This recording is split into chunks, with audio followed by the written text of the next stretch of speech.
কিছু হইলে ছেলেদেরকেই দোষ দেন। ছেলেরা তো এমনি আকর্ষিত হবেই। আমি একজন ছেলে হিসেবে বলতেছি এটা না তো বিষয়টা। একটা ছেলের ফিতরত এটা, যে তার কাছে সবচেয়ে সুন্দর মনে হবে একটা মেয়েকে। এটা একটা ছেলের ফিতরত, স্বভাব ধর্ম। এটা চুম্বকের মতো আকর্ষণ করবে।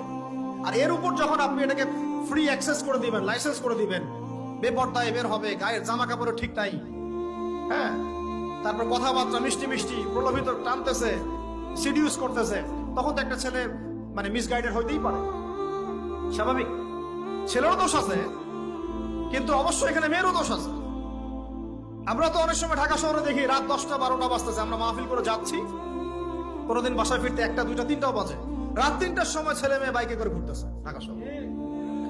ওই মেয়েটার কি বাসায় বাবা নাই, ভাই নাই, কোনো স্বামী বা কেউ নাই, মাহারাম কেউ নাই? তো আমরা সুযোগ দিচ্ছি বলেই তো আমাদের ঘর পর্যন্ত ঢুকতে পারছে।